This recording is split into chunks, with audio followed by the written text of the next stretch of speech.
Sudah terlihat gambarnya? Nah, Halo, sudah terlihat? sudah. Oke, kita mulai. Assalamualaikum warahmatullahi wabarakatuh. Selamat pagi, rekan sekalian. Izinkan kami dari kelompok perancangan dan pengembangan produk untuk menyampaikan materi berkenaan dengan electromagnetic band. Untuk anggota kelompok terdiri atas saya sendiri, Jenuri, kemudian ada Mbak Tuti hari ini, dan Barja Karisma. Sebelum kita masuk ke tema terkait dengan electromagnetic band tadi, pertama saya akan menyampaikan terkait dengan struktur dari ban, konstruksi ban. Pada umumnya, struktur ban itu terdiri atas 5 bagian. Pertama thread, kedua sidewall, ketiga body ply, keempat bell, dan yang terakhir adalah bit. Umumnya 5 struktur ini ada pada ban yang ada di pasaran. Tetapi ini ada struktur yang simple. Nantinya akan kita jumpai juga beberapa struktur yang lebih kompleks lagi berkenaan dengan struktur ban ini. Untuk pembuatan ban dibutuhkan sebuah incoming material. Di sini ada rubber. Rubber sendiri ada dua macam, ada natural rubber dan ada synthetic rubber. Untuk natural rubber ini diambil dari pohon karet secara alami, sedangkan untuk sintetik ini adalah dari proses penelitian laboratorium. Kemudian material juga kita juga menggunakan chemical untuk membuat ban ini. Yang digunakan diantaranya karbon black, silika, oil, antioksidan, sulfur maupun akselerator untuk mempercepat proses mixing maupun curing dari pembuatan ban. Yang terakhir dari material, ada material yang bersifat atau ditujukan untuk membuat konstruksi ban itu lebih kuat. Di sini dibutuhkan polyester, rayon, dan juga steel. Di sini wire steel yang digunakan dalam pembuatan ban sesuai dengan konstruksi yang tadi dijelaskan di awal. Untuk pembuatan ban, pada umumnya secara totalnya prosesnya sebagai berikut. Pertama, material masuk dari rubber, karbon, oil, sulfur ini dicampur menjadi satu di area yang disebut dengan mixing proses. Ini material diaduk, ditempa dan digiling sehingga menghasilkan sheet compound. Dari sheet compound ini nanti akan masuk ke beberapa bagian proses, diantaranya ke thread manufacturing, steel bell, dan steel ply cord manufacturing proses, dan ke bit manufacturing. Untuk di steel dan steel ply ini dan serta bit nanti akan dibutuhkan pendamping material, diantaranya steel dan polyester dan rayon. Begitu juga di bit ini juga diperlukan sebuah steel. Output dari ketiga proses tersebut diantaranya thread, ply, dan bit. Kemudian akan diassembling di welding area. Dari proses assembling ini nanti akan mengeluarkan sebuah output yang kita namakan green tire. Dari green tire ini kemudian akan di curing sehingga menghasilkan sebuah ban. Jadi prosesnya seperti itu, dari mulai incoming di sini sampai dengan menjadi sebuah ban. Pada proses tadi ada dua area yang sangat penting yang akan kita dalami berkenaan dengan proyek electromagnet pen ini, yaitu di area steel bell dan bit manufacturing. Kenapa demikian? Karena di dua proses ini menggunakan material yang berbentuk steel atau wire tadi, yang bentuk wire steel. Jadi ini wire dianyam sedemikian rupa, kemudian dilapisi sebuah karet sehingga menghasilkan sebuah ply. Di proses bit juga sama, wire dianyam sedemikian rupa, kemudian dilapisi karet sehingga menghasilkan sebuah bit. Ini yang menempel ke sisi pelek ban. Jadi untuk penelitian kali ini dalam perencanaan dan pengembangan produk kita akan berfokus ke dua area ini. Karena di dua area ini ada potensi adanya serpihan atau potongan dari steel wire dari proses yang ada. Selanjutnya kita lanjutkan dengan pengukuran. Jadi pengukurannya ada ketika ada proses tadi bit dan di steel tadi, itu nantinya ada kemungkinan serpihan steel wire. Untuk aktual yang dilakukan saat ini yaitu menggunakan sebuah magnetic pen. Di mana simulasinya seperti ini. Jika ada wire, kemudian kita pakai magnetic pen, dan nanti akan bisa diambil. Tetapi ini ada sebuah masalah yang dihadapi oleh para pekerja yang ada di lapangan, yaitu ketika mengeluarkan atau melepas wire ini. Ini ada risiko pekerja tersebut tergores dari steel wire ada. Jadi ini memungkinkan timbulnya masalah baru, yaitu sebuah accident, kecelakaan. Di hal tersebut kita lakukan analisa. Di analisa kita jumpai hal-hal berikut ini. Di antaranya, produk yang digunakan itu menggunakan magnet tetap. Sehingga magnet tetap ini dalam penggunaannya menimbulkan kesulitan dalam handling. Yang pertama, ketika melakukan pengambilan, ini bisa menempel ke besi di sekitarnya.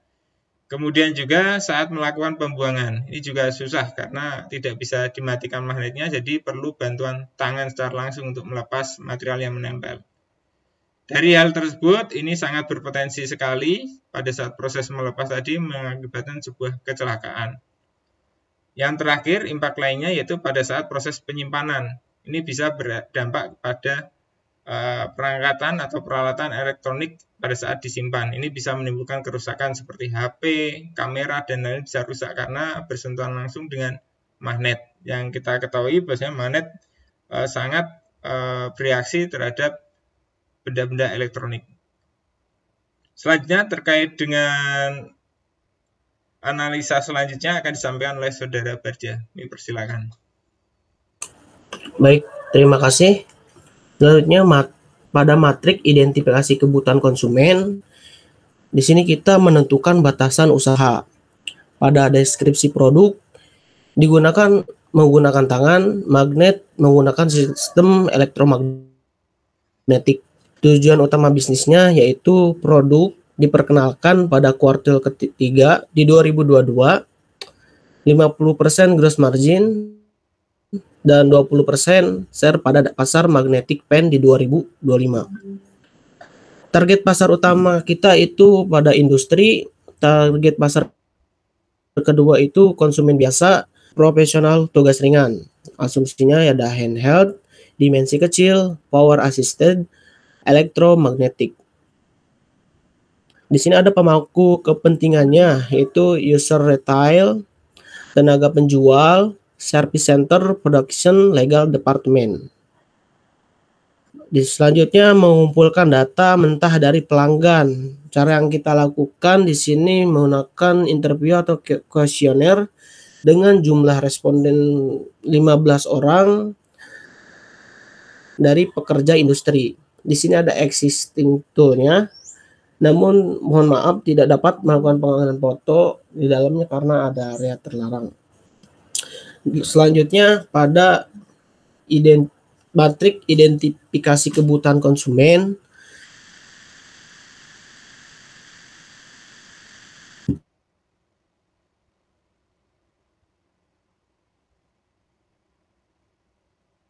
di sini kita presentasikan data mentah menjadi kebutuhan material dan suka ada pasirnya karena magnet permanen. Nah, di sini interpretasinya kebutuhan alat mampu dihidup matikan.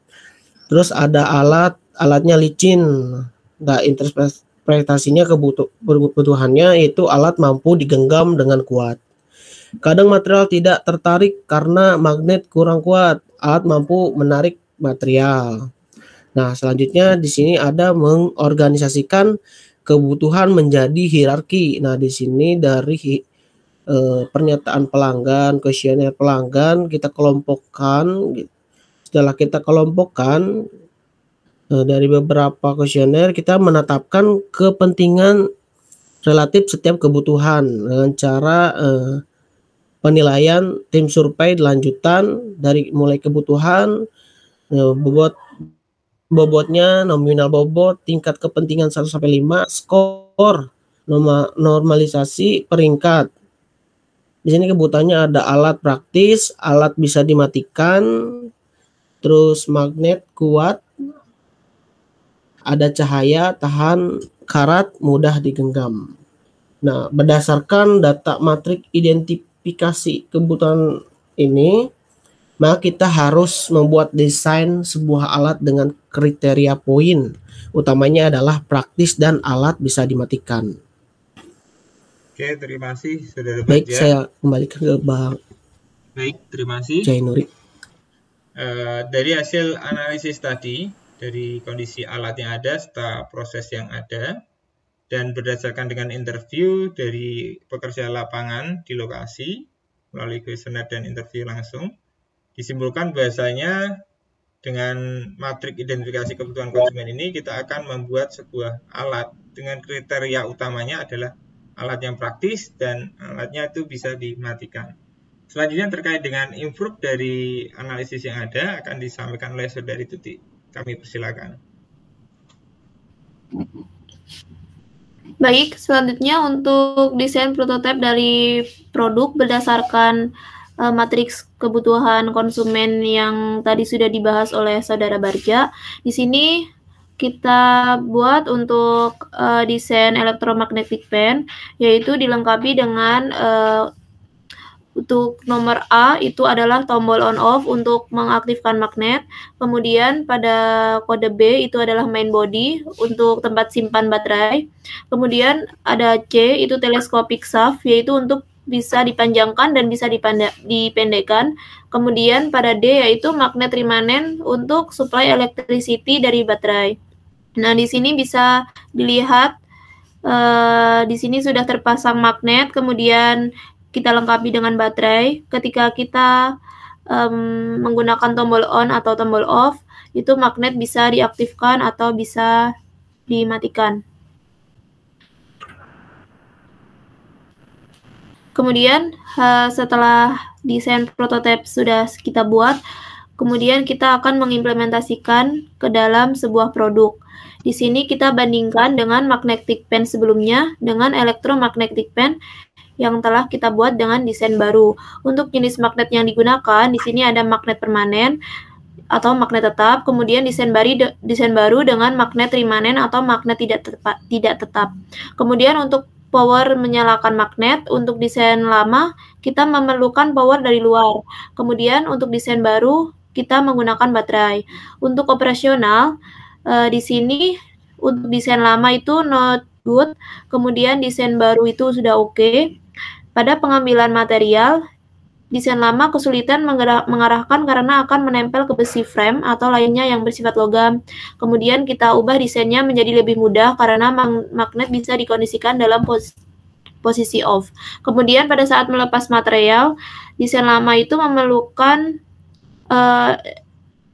kesulitan karena perlu diambil secara manual dan beresiko untuk menimbulkan eksiden. Kemudian kita buat desain baru dengan magnet bisa dikondisikan dalam posisi off.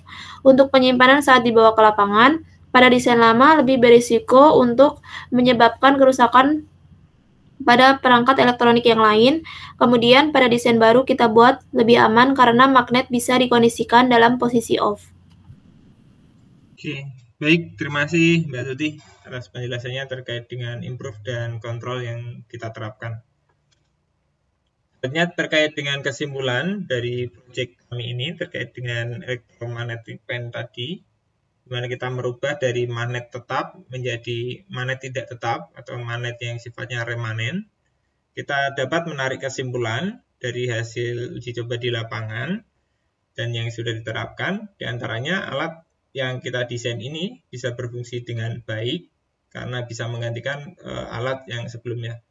Selanjutnya terkait dengan operasional, tadi sudah dijelaskan oleh Mbak Tuti tadi, bahwasanya operasional jauh lebih mudah karena dilengkapi dengan tombol on dan off, jadi kita bisa kapan saja mematikan magnet ini sehingga sifatnya tidak menjadi magnet.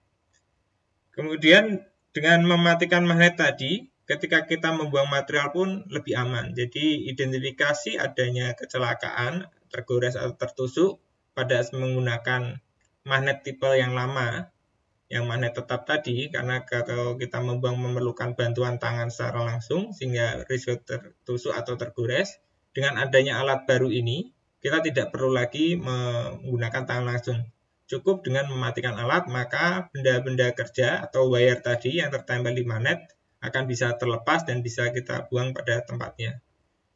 Selanjutnya terakhir terkait penyimpanan ini juga tidak kalah penting karena pada saat menyimpan seperti yang disuarakan oleh para pekerja di lapangan yang menggunakan magnet tetap tadi, ini sering terjadi kerusakan adanya penyimpanan magnet tadi yang menggunakan magnet tetap, sehingga mengenai HP atau perangkat elektronik lainnya sehingga mengakibatkan rusak. Dengan kondisi desain yang baru, magnet bisa di-off, ini menjadi jauh lebih aman. Jadi bisa disimpan di mana saja dengan kondisi lebih aman, tidak berpengaruh ke perangkat elektronik yang lain. Demikian yang dapat kami sampaikan dari kelompok kami terkait dengan proyek elektromagnet PEN ini. Semoga bisa bermanfaat, kurang lebihnya mohon maaf. Terima kasih atas perhatiannya, kami tutup. Wassalamualaikum warahmatullahi wabarakatuh, selamat beraktivitas. Terima kasih banyak.